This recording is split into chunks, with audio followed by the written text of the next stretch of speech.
Hi, everybody. Welcome to our podcast, Black Woman Business. Today we're doing episode 5, and our episode is on overcoming.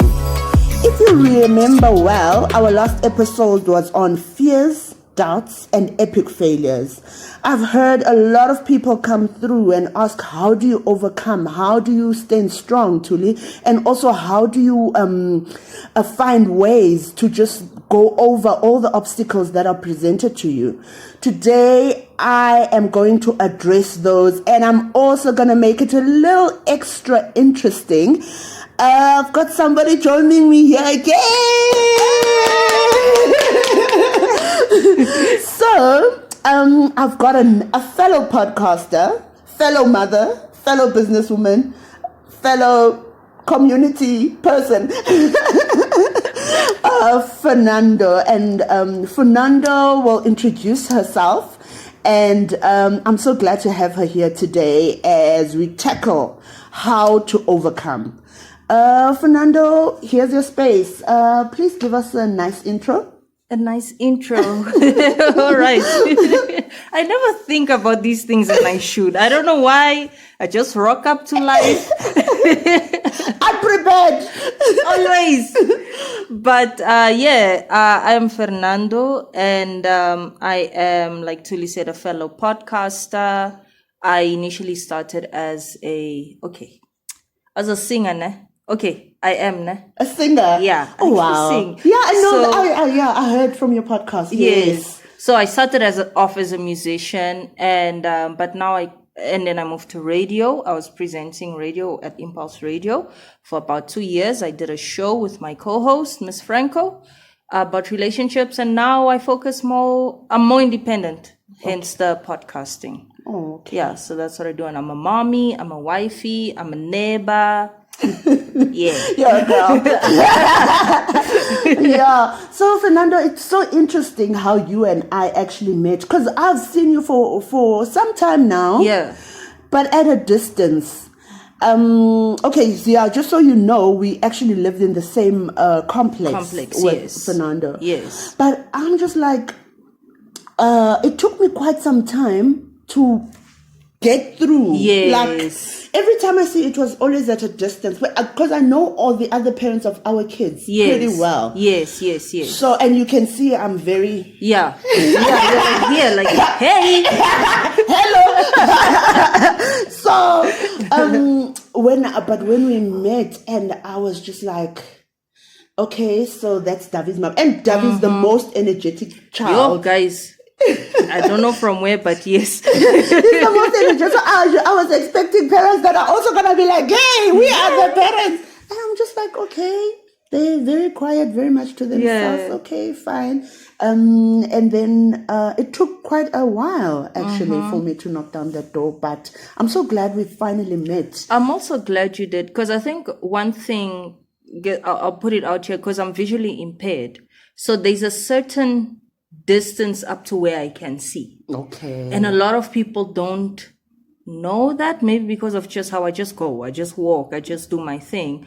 So I know people can see pretty far. I don't see that far. So many times maybe I'd walk past someone and genuinely not see them. And maybe the person might think that I was rude and this girl doesn't greet and stuff like that. So that is something that till now, it's still a bit of an insecurity. So when people like you come and just like, hey, I'm here, I'm like, hey, what's up? You know, like that helps me actually now start to approach and get to know people. But I know a lot of people maybe might feel a ways because I don't greet. Because sometimes I see something that might be a person and it's a pole. So I'm saying hello to a pole. I'm like, okay, that person is rude. But the whole time goes there. So like, you know what? I'm not going to try this anymore. You just leave it there. No, I will. Unfortunately, I leave it up to the sighted person to come through, yes. No, I really like what you're saying, Fernando, because for me, I got a lot of assistance from Tato, one of the other moms. I didn't know that you're visually impaired. Yes. I really didn't, because like I say, I always see you from a distance. Yes. And I was just like, that's a very shy lady, or she just doesn't want to interact. Yeah. And there are people like that. Yeah, and yeah. I always respect that. Yeah. That's why I want people to respect me when I want to force myself into them. It's like, so please let me in. Let me in. I knocked. So it's a two-way thing. So also for me, there was a day that I had an encounter with you, and it was so close, and I got to see that you're actually visually impaired.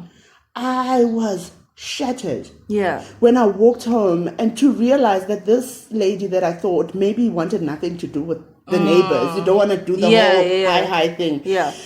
And I was just like, it took me a while actually to digest.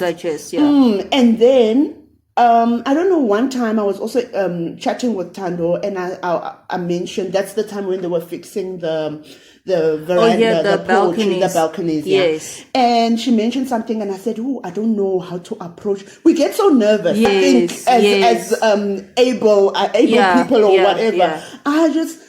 It's so I don't know how to interact with her. And Tando's like, you know what, just relax. She's like, you actually, both of you are chatterboxes. Yes. You'll get along. Yes. Just chill. And I was just like, really? Because I don't know. I want to come in, but I don't know. And I don't want to be like, and I'm also thinking like, how is she coping? How is she doing?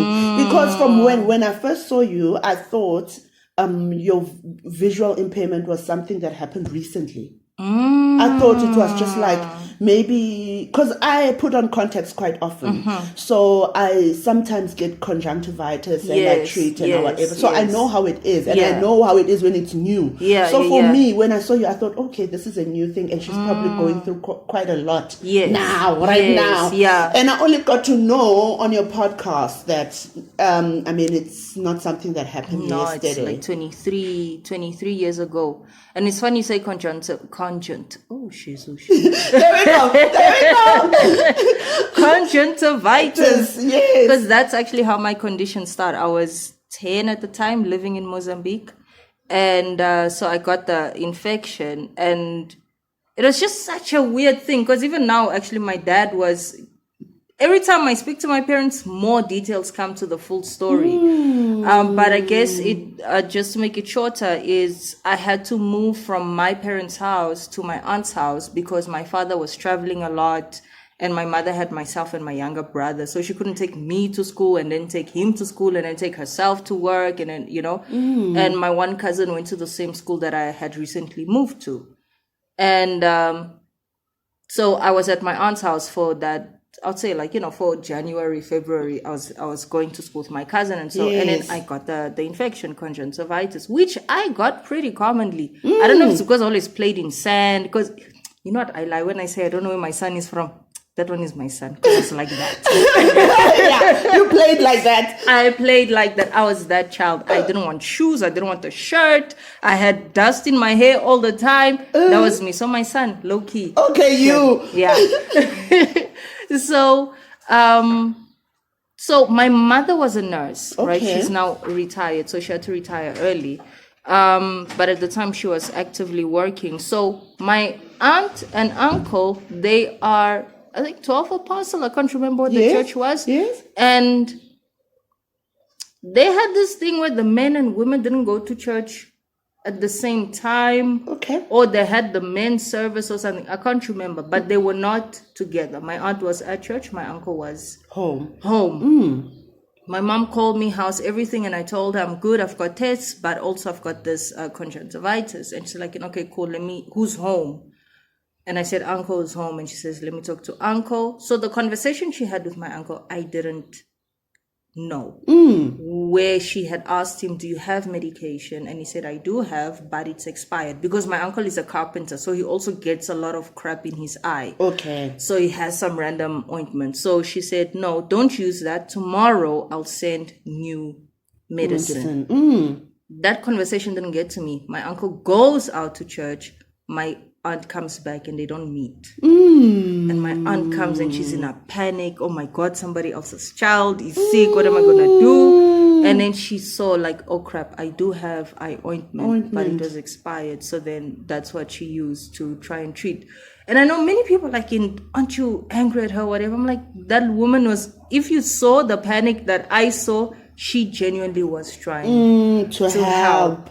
So through that, it was tetracycline. So I developed an allergy, Stevens-Johnson syndrome, which is basically an allergic reaction that you can have to such medication like tetracycline. I don't know if it being expired kind of made it worse, but it affected now my whole body, right? So it wasn't just my eyes, it was my skin. It was horrible. It was a whole thing. My nails fell off. Like I don't grow nails. My skin.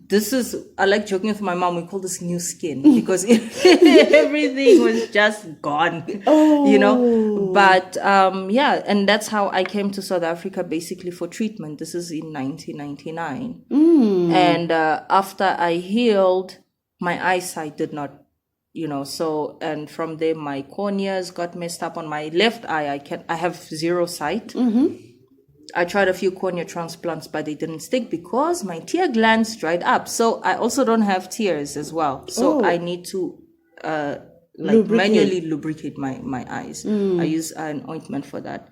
And so that's how basically I lost my sight. And then I moved to a school for the blind in Pretoria. Yes. That's why I met all that bunch of madness that you met. What? Crazy people! We come from that back. We come from like 2000, 1999. Like we grew up together. Such solid friendship. Very solid, very solid. Like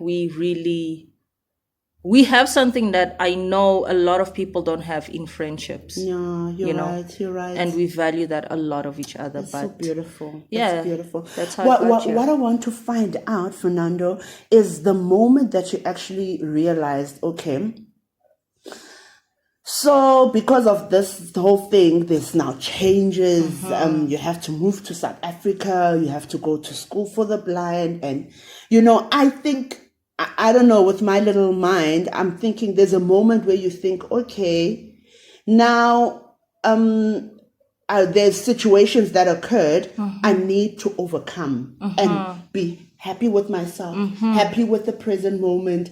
This is me now, and let's move. How did you come to that point?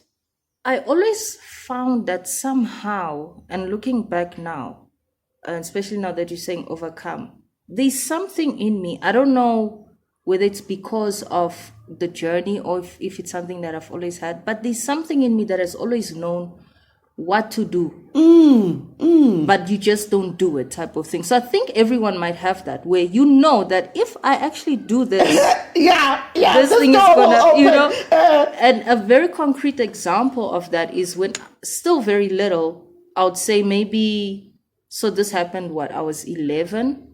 So let's say probably 6 months after I realized my eyesight was gone, I shut down. I closed my eyes because it was almost like, if I'm not going to see 100%, I'm not going to see at all. Yes. Right. Yes. So I actively blinded myself, if I may put it that way. So I closed my eyes and I never opened my eyes. And that's how I played. That's how I did something for months, 6 to 9 months. And my parents were very concerned about that decision, and they took me to a psychologist and all of that. And I remember being in the waiting room.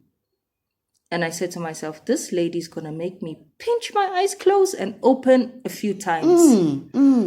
And I told my mom that. I said, she's most likely going to tell me to pinch my eyes, close and open, close and open, close and open as an exercise to get comfortable. And my mom is like, why don't you just do it? I'm like, I don't want to, type of thing, And trust me, we went in, we spoke, whatever. And then she said, try this. And she said, pinch your eyes closed and open. I was like, I knew it. All right. We spend money on this now. But I knew. I could have just done this at home. Exactly, And I found that many times that is how it is with a lot of things, even as adults. Like, oh, maybe my business is not working, or my this is not working. But if I just start this, it's gonna work. So I think I learned to in some aspects where I was confident and comfortable to actually act on that knowledge that, you know what, if I do this, I'll get over that. Yes. And that's just how I had to, till today, you know. You know what? I just love how you bring that to the spotlight, because it is that voice. It's here. Yes. But it's like something that, it's too hard to do. It's too hard to do. Exactly. You know, think of exercise, for example. Everybody knows you gotta exercise. You know that you have to schedule it. You know, no matter how busy you are, you must either you work out earlier or you do it after work or something, but you know exactly what you need to do. But how many people sit and be like, don't exercise, I don't have time, I'm too busy. But deep down, you know, what to do. Wake up and do this, and you just somehow don't do it because it makes sense, you know, like it's not comfortable. It's not comfortable. It's not comfortable. So you'd rather stay in your comfortable space. I like what you always say. Easy. Because I never actually thought of it that way. But now that you're putting it, especially also in a business sense, when you failed so hard, and I have quite a few times. And the reason why you popped up to me in this episode is that you've had to deal with that in a personal aspect, which is what we've just gone through, and also in the business aspect. Because I remember when listening to your podcast, you did try out a stint in being an agent, and also your singing career. Yes. And also, how did you also get to that point? Because I just feel like, Fernando, you're so put together. I really do. You don't know. Hey, I am holding on to that. No, listen, I just feel like you've got it all sorted. You know what you want. You've overcome whatever it is that people say you can't do. People say you there, or things that your mind have told you, okay, I can't do. You've gotten to a point whereby, okay, I've tried singing, I'm moving. I've tried that, I want to, you know, I've overcome that, and now I'm doing my podcasting, now I'm doing my, you know, or I'm not doing the dishes. That's what I'm doing. No. So I just feel like in that way, like you've made up your mind. You don't need Thuli or us to take a vote on what you gotta do what you're gonna do next, you know. So I mean, how do you actually get to that point of saying, okay, the singing thing, maybe even on a pause, you know, but you know that now this is what I'm going to focus on. Like, how do you get that inspiration and also be very deliberate about your next step? It's really not easy, because say for the singing, I've invested, because I graduated, I have an honors degree in performance, you know, so I've invested years of my life. My parents have invested finances.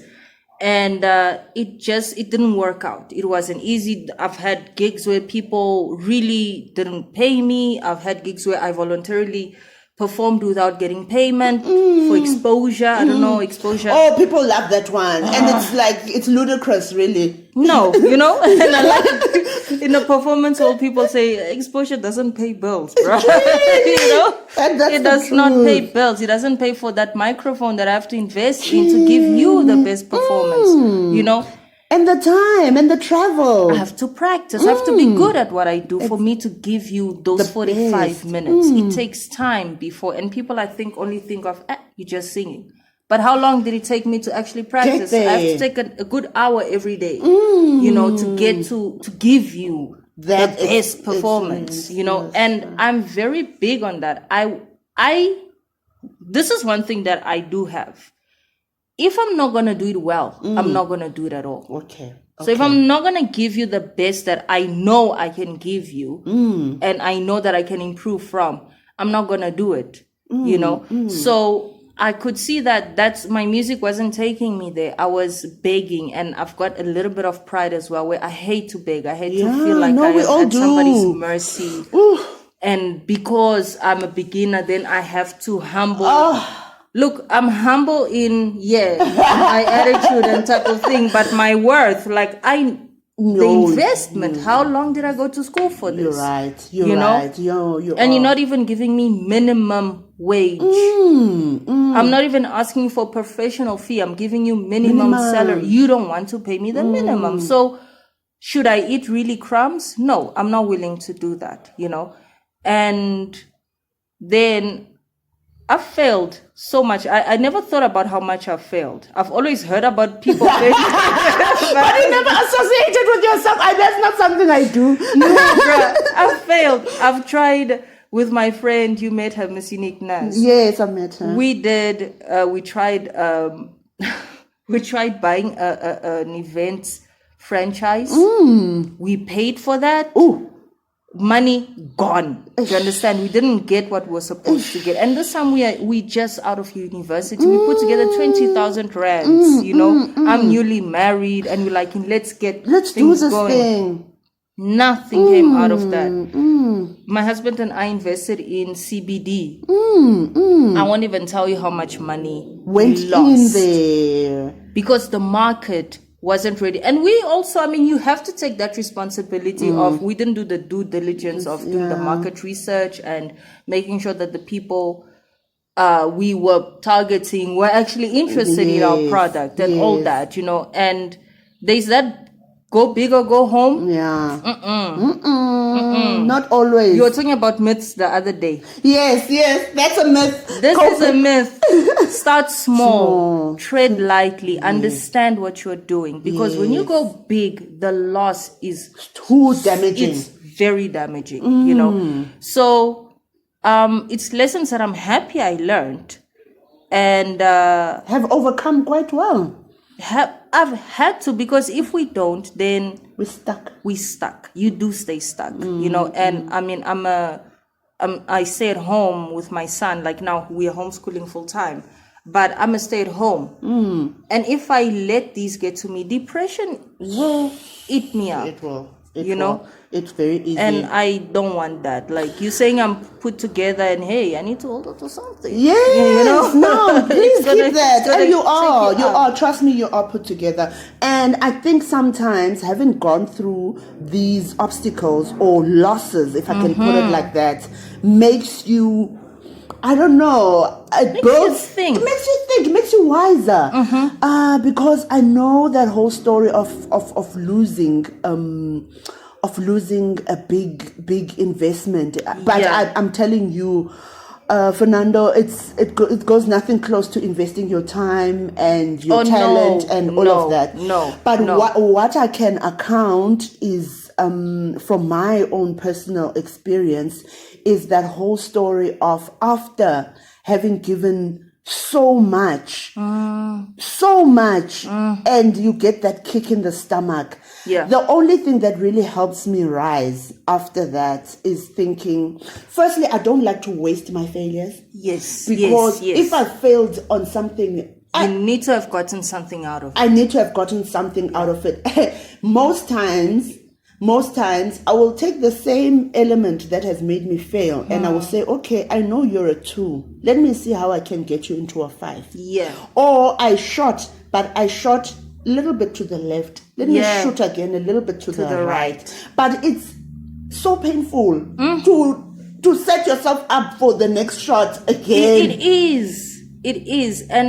But it's the thing you said, that your failures can't be a loss. That's very, very important. And I know that you might sometimes be prepared and okay with your failure, but be careful of your circle, because many times people are not okay with your failure, right? Many times I said there, for example, the CBD thing, it was a huge loss.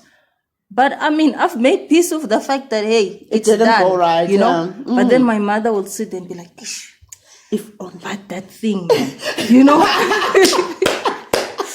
And I start to feel, then it starts to come to me. And I'm like, no, lady, no, I'm okay with it. So really be okay with your losses and know what you got out of it. There's always something. And it's not always monetary. We are so quick for money. Yes. We are so quick for money. And it's not always monetary. Even if it's the lesson of don't go big. Start small. That's a very valuable lesson to me, because the common mindset in business is go big or go home. Just go. You are either in or you're out. Just go. Hey, that's wrong, because You are investing what? Whatever you are buying, so you are now using your capital, you're using your savings, right? If something happens to you today, that go big money is not going to stay and sustain. It's not going to sustain your family. It's not going to sustain the people that stay behind. So you have to think that your decisions, your risks, they do have an impact on the people around you, especially if you're a mother, especially if you're a father, you know what I mean? If you're somebody that is taking care of their parents or siblings, your risks have an impact. It has to be calculated. Rather start small. So for example, instead of us going on the wholesaler stuff, we could have started as wholesalers, like selling little by little and see how viable is this. Would have spent way less. And analytics, you gauge your analytics and go according to that. Exactly. Yeah. But now you go in and you're sitting with all this product. That product is liquidated. The capital, I mean, it's gone. So, but now you have to be okay with that. You move. Have to be okay and move. Oh, you know what? I'm so touched as you're talking about this, because really I've also had those type of knocks where you've invested so much. Oh, for me, mostly it's my energy. I invest a lot of when I'm into something. Yeah, I invest a lot in it. Like my whole energy goes into it. And then you find out, and I realize that comes a time where I need to grieve for the loss. You do. Of that moment. I think my overcoming that moment comes with me having to take time off, really try to unplug myself from what I thought it was going to be. Just take a step back and now try to heal. Even with relationships. With sometimes any friendships. My friendships are so going haywire. Let's not even go there. That's a topic for your podcast. We'll come. We'll go. Friendships or something else. So there's something else. And then also just unplugging from that. And I think after I've recuperated enough, and then I get back into being the Thuli that I usually am. I plug in and I and also try to, how can I even be better? What is Thuli 2.1? Because you can't come out of a situation the same person. Yes. That situation has to have. I'll tell you how I started podcasting. I studied music, right? I didn't care for producing or computers or anything like that. For me, it's the microphone and I'll sing my heart out. And I'm happy with that. And so with my company now, Neon Bloom Productions, initially was an agency to basically kill this thing of paying artists with exposure. Pay them money. Even if it's paying for their transport and providing a meal, something. You can't have artists come and sing for you on an empty stomach or whatever, So my whole point was to create an agency that would give artists a working gig. And trust me, people do not want to pay artists. No, they don't. People don't want to pay artists. But on the flip side, artists also don't want to take responsibility for their craft. Yes. I think they're afraid more than anything. They want to be valued. Yes. But also, like I said to you earlier, I like being the best at what I do, the best that I think I can be, and improve from that, because there's someone better than me. Of course. And how can I match that, right? But I need to start with being the absolute best that I can be. And a lot of musicians don't have that. They're just satisfied with I'll show up and perform, drinking at the gigs and all of. They don't take their music as a profession, and I have that mindset, which I think I'm a creative, but maybe not so much, because I have this different way of seeing things. I don't see, yes, music is an art, but it's okay, now I think our sons are trying to stop us from this. People are floating around here. Tell mommy. Okay, I don't know. People say, mommy here, Fernando. Same with me. I know those podcasting. I let it be. It's part of life. You are. Yeah, I never let it. But yeah, it seems like, hey, What? No, but I understand what you're saying. Like when it comes to the simple maths of how much did it cost me to get here? Yes. How much did it cost me to be looking this way? Because I need to, it's a business. It's a business. I must present you myself. You must present yourself as such. Therefore, you will get those returns. Exactly. Artists don't have that. Artists or musicians, I'll say, music is an art, whatever. But, I don't want to step on toes, right? But that's just what I see. And it didn't work out. And I tried the artist management thing. And it's like, I don't want to babysit people. And all. So, you already have a baby. I was like, no, I'm not doing this. I'm not babysitting you on your career. No. So because I heard artists can be quite irresponsible, eh? Oh yeah, they can because there's this it's not like the corporate setting. I know I wouldn't survive corporate, right? But artistry doesn't require that strict protocol of you need to present yourself a certain way because it's a self-expression. I'm expressing myself to you, I'm presenting myself to you as me as Fernando, the artist. Yes, a creator. Exactly. So it's this, or, if you're looking for someone more polished, go find that person. Okay. When corporate, you adapt to fit in. Exactly. Where the artist is, it's this or nothing. Never mind. So having to make this person understand that, yes, but you're a brand, you're a business. It's a whole, it's person management, Yes. Yes. It's a whole new, industry, basically. Completely, So I'd like us to wrap up, Fernando. I think this has been so wonderful for me. I'm learning so much from you, and I'm really appreciating our friendship and your people. I'm really enjoying your people. So, for me, that is fun. I'd just like to leave it at a very encouraging note and say, keep on being so put together, because it makes it easier for me as well. The same challenge that you have when it comes to facing able people, I'm also facing the same challenge in terms of trying to break through. But I want to be, I want to connect. Yes. But it's like we have the same barrier. Yeah. So if I'm able to be forthcoming and you are as welcoming as you've been to me, it makes me feel so good, and it makes me feel so validated in strange ways that you are like, girl, you okay? Why do you need validation from me? That put together thing, that's my validation. That's the one I'm going to bed with tonight. Like, So you think if there's anything that we've left out before our sons come back? Before again? the sons come back. I thought I did hear my son breathe. Did I? Yes, I he heard went his that breath. way. Like, that sounds like someone. That's if he went that way. I think know what you are doing, or rather know what you can get out of what you're doing. Nothing is a waste. I think, we tend to look and compare what other people are doing. Where am I at this age versus the social media influencer and all of that, Yes. But whatever it is that you're doing, you don't have to get monetary returns out of it. Yes. I got from getting into radio, I got to understand what a mixer does. I got to understand how else I could use a microphone besides singing. And 2 years of working for free, I'm now doing my own podcasting. Yes. And I converted my business that then was supposed to be an artist management thing into like, let's make podcasts. Yay. Let's find other podcasters. Let's support each other. Let's, but I'm also kind of new at this, but I'm learning. So nothing is ever a waste, and if you feel like it's going to be a waste, don't invest your time in it. Love that. So I think you've wrapped that up quite nicely for us. I keep on using this line every time, but anyway, wrap it up. It's a wrap. Thank you everybody for joining us. I also hope you've enjoyed this insert. That's it from us. Bye-bye.